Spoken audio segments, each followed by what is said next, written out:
Gracias por estar aquí en este día nuevamente con la continuación que tenemos de este curso, este viaje a través de las Escrituras, este viaje a través de la Biblia. Como saben, mi nombre es Omar Arbaje y nosotros estamos haciendo este recorrido juntos, así como ustedes han permitido que lo hagamos y que Dios sobre todo ha querido que lo hagamos. Ya hemos agotado en otras entregas lo que corresponde al Antiguo Testamento, la introducción, y 2 programas hemos hablado sobre el Antiguo Testamento. Ya pasemos entonces ahora al Nuevo Testamento. Esta es la primera parte del Nuevo Testamento y luego entonces culminaremos con otro programa, si Dios quiere. El Nuevo Testamento es sumamente importante. Me imagino que no habrá que poner demasiado énfasis en las cosas del Nuevo Testamento porque somos cristianos. Y cristianos al fin entonces lo que hacemos es creer en nuestro Señor Jesucristo y esperar en Él. Ahora, ¿qué si nos interesa que entendamos cuando tú vayas a leer la Biblia o a estudiarla? Vamos entonces ahora a ponerles a ustedes unos mapas para que ustedes se ubiquen un poquito en el ministerio de nuestro Señor Jesucristo. Cuando el Señor Jesucristo es enviado por el Padre aquí a la tierra, que toma carne de la Santísima Virgen María, viene a una realidad específica, a una geografía específica. Nosotros le llamamos Tierra Santa, pero a lo largo de la historia del pueblo judío fue cambiando de nombre. De Canaán se convirtió en Israel, luego se divide en Israel y Judá, luego entonces son deportados y los que vuelven para la tierra se llaman judíos por Judá y desde entonces se conoce como judíos, y el conflicto actual pues no tiene nada que ver con lo que está ocurriendo en la Sagrada Escritura. Está bien, no vayan a mezclar Palestina, Israel y los judíos con los temas bíblicos. Está bien. Entonces, en el primer mapa que les ponemos, en este territorio que ustedes ven acá con 3 colores, verán que la parte azul, la parte sur, la que está al lado de un lago grande, ese lago se llama el Mar Muerto. Esa parte sur es lo que se conoce como Judea. En Judea es que está ese grupo que luego de ser expulsado a Babilonia, vuelve a la tierra prometida y empieza a reconstruir el templo de Dios, reconstruye la ciudad santa de Jerusalén y luego entonces se establece como pueblo. Al norte de Judea, que se lo ponemos aquí en color rojizo, es Samaria. En Samaria, de ahí son los samaritanos, son los que cuando el imperio asirio llegó, se quedaron ahí, pero el imperio asirio también llevó hacia allá montones de otras personas de otros pueblos deportados allá.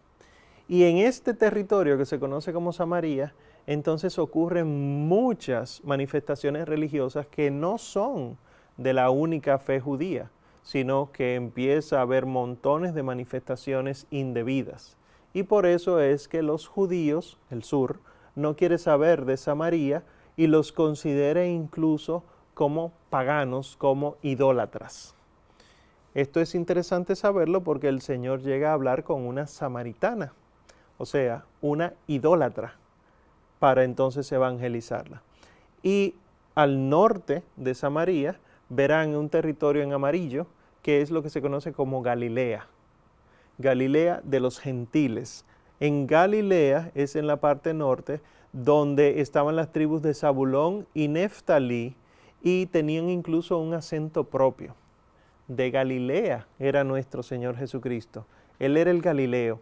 Y Jerusalén queda en Judea. Quiere decir que Él tenía que caminar todo eso. En otro mapa que ustedes ven ya más multicolor, les pongo en un solo color Judea y Samaria. Está en amarillo, ¿verdad? Pero verán que hay otros territorios. Esto es ya en tiempos de nuestro Señor Jesucristo, cuando Herodes muere, le deja todo su territorio a sus hijos. Y los hijos lo que hacen es dividírselo. Bueno, pues ustedes verán Galilea en verde en este caso, pero en rojo hacia el norte ven a Fenicia. Fenicia era una provincia de Siria. Y el Señor habla también con una mujer sirofenicia. O sea que el Señor Jesús también evangeliza a personas que no tenían la única fe. Ven en morado una tetrarquía de Filipo, ahí están mencionados en el Evangelio según San Lucas, aparecen todos los nombres, y en naranja ven la Decápolis, y luego Perea. Estas cosas son importantes, dos cosas que quiero resaltar. Además de esos colores, ustedes ven otra vez al sur el Mar Muerto, pero en Galilea ustedes ven un lago grande que es otro mar. Ese es el conocido Mar de Galilea o Mar de Tiberíades. Si en Galilea es que el Señor hace todo su ministerio, todos los acontecimientos que son alrededor de un agua, de una orilla, es alrededor de ese mar. Y en ese mar de Galilea, bueno, pues al ser tan grande, se le llama mar y también tiene olas, tiene tempestades, etcétera. Vayan pensando cuando el Señor camina sobre las aguas, cuando el Señor manda a hacer una pesca que resulta milagrosa, fue en este pedacito. Y eso, entendiéndolo entonces, nos pasaríamos al siguiente mapa, que es ahí en ese mar nos acercamos. Y al acercarnos entonces, como ven, Mar de Galilea, verán que les ponemos unas cuantas ciudades que ustedes han leído en la Biblia. Es para que lo ubiquen. La que está justamente encima del Mar de Galilea se llama Cafarnaúm. En Cafarnaúm es que acontecen muchos acontecimientos de nuestro Señor Jesucristo. Fíjense que es al lado del lago. Y debajo entonces quedaría Magdala. De ahí era María la Magdalena, era de Magdala. Y por debajo de eso entonces Tiberíades. Tiberíades era la ciudad que le daba el nombre al mar de Tiberíades o también Mar de Galilea. Verán que a la izquierda de eso queda Caná, donde el Señor hace su milagro. Al sur de eso, Nazaret, de ahí era el Señor Jesucristo, nazareno, nacido en Belén, pero viviendo en Nazaret. Y al norte, a la orilla del mar, a la izquierda, ven a Tiro, el Tiro y Sidón, ¿verdad? Todo esto lo recorre nuestro Señor Jesucristo y le ponemos también dos montes. Abajo dice Monte Tabor y arriba a la derecha dice Monte Hermón.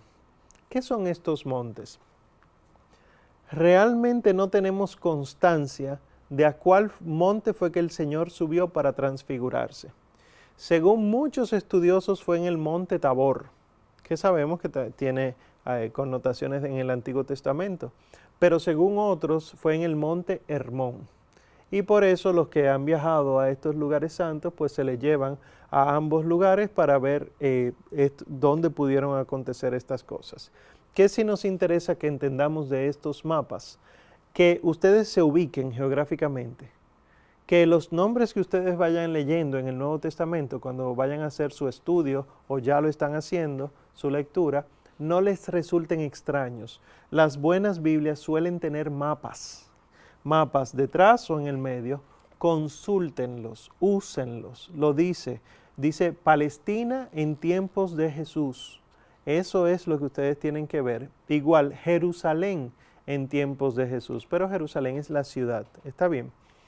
Y ya por último, el último mapa, lo único que quiero que vean de todo eso es la línea amarilla que termina en esa torrecita. ¿Qué es la línea amarilla? Ese fue el recorrido del Señor Jesucristo. El Señor Jesús predicaba alrededor del lago de Tiberíades, del mar de Galilea, y en Galilea ejerció su ministerio. En Galilea él sanaba personas, en Galilea resucitaba, exorcizaba, etc.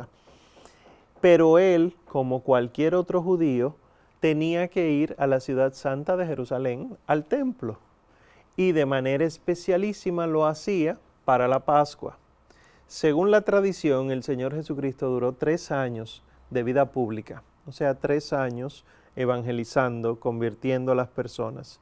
Y si la Pascua es anual, ¿cuántas veces cenó él la Pascua con los apóstoles? 3.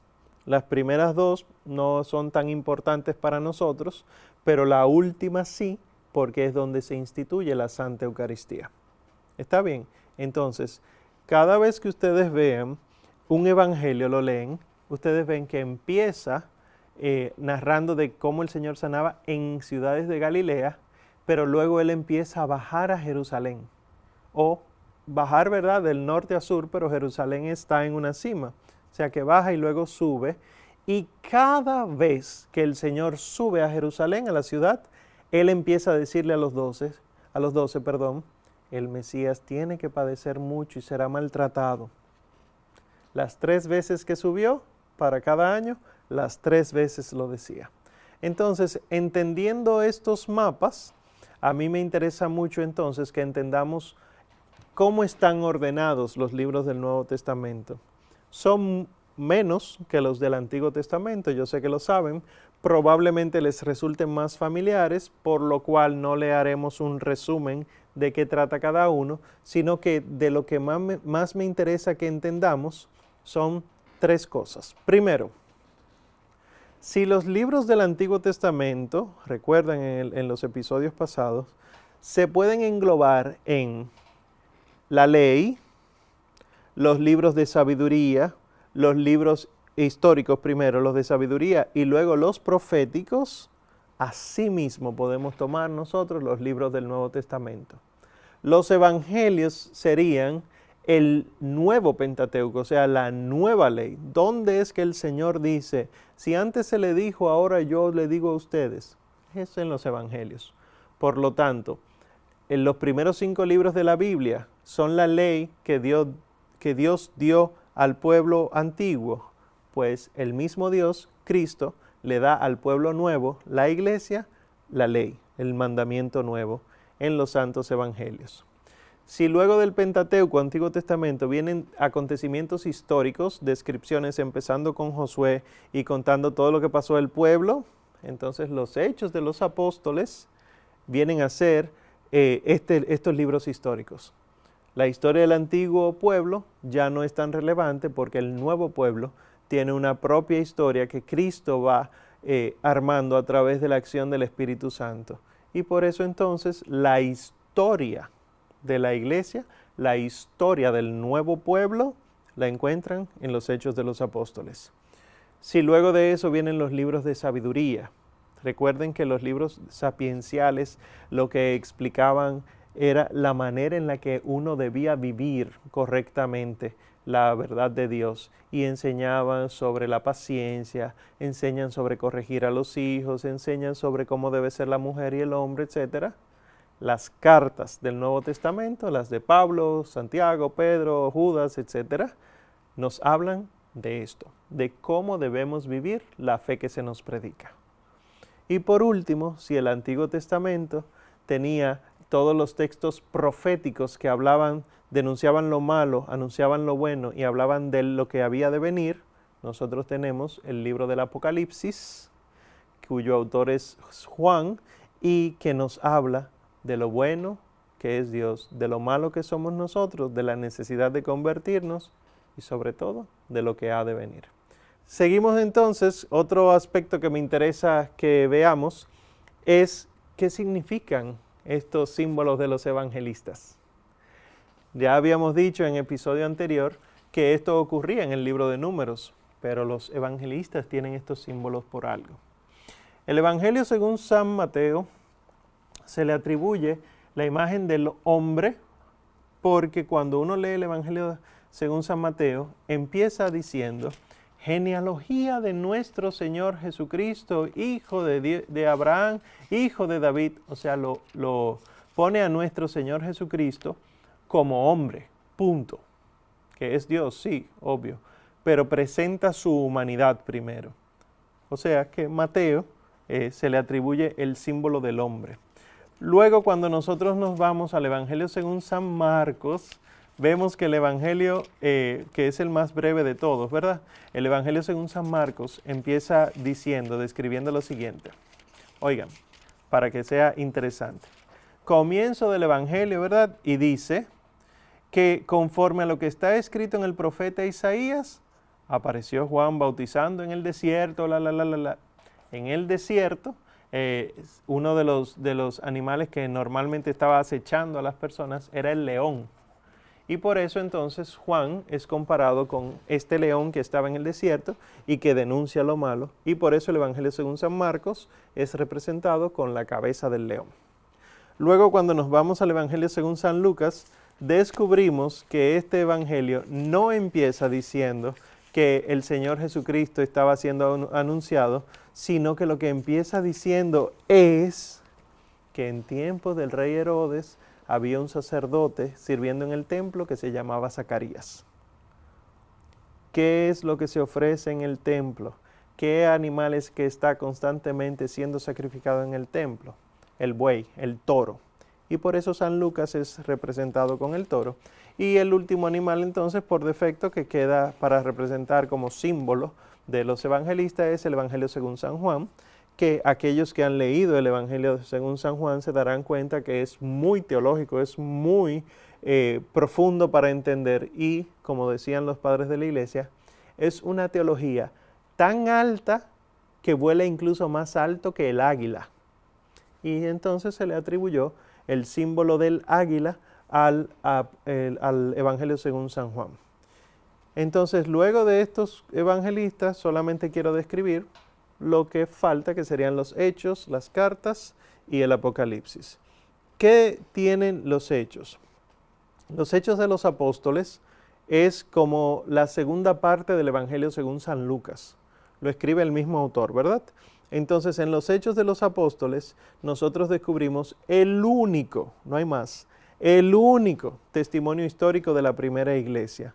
Y de hecho, el mismo Lucas dice, íbamos de camino a tal sitio. Nosotros, o sea que Lucas fue testigo de primera mano de muchos de los acontecimientos ahí narrados. Y un paréntesis para que vean que lo que cree la Iglesia Católica es la verdadera fe, no se dejen engañar por otros. Cuando San Pablo va camino a Damasco a matar a los cristianos, se le aparece esta luz que dice, Saulo, Saulo, ¿por qué me persigues? ¿Verdad? Pero el texto lo que dice, que Saulo iba a matar a la iglesia. O sea, Saulo estaba persiguiendo a la iglesia católica y la voz del cielo dice, ¿por qué me persigues?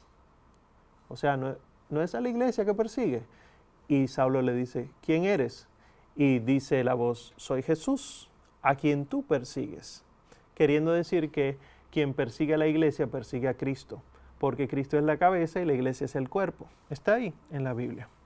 Las cartas, ustedes verán que la mayoría son de San Pablo, pero no todas. San Pablo escribió a comunidades específicas, de ahí los nombres. Gálatas, a la región de Galacia. Corintios, a la ciudad de Corinto. Efesios, a Éfeso, etc. ¿Qué era lo que hacía Pablo? San Pablo se iba a una ciudad y empezaba a predicar. Creaba una comunidad y en esa comunidad entonces vivía 2 años, 3 años, 4 años y les evangelizaba a viva voz. Luego entonces que estaban ya establecidos, él se iba a otro lugar y establecía comunidad. ¿Cuándo empiezan a surgir las cartas? Cuando Pablo en otra comunidad se entera de las dificultades de esa y escribe una carta. Y de aquí les digo, las cartas de Pablo no tienen la totalidad de la enseñanza de Pablo, sino que responden a ciertas actitudes que había en esas comunidades y que San Pablo corregía o confirmaba.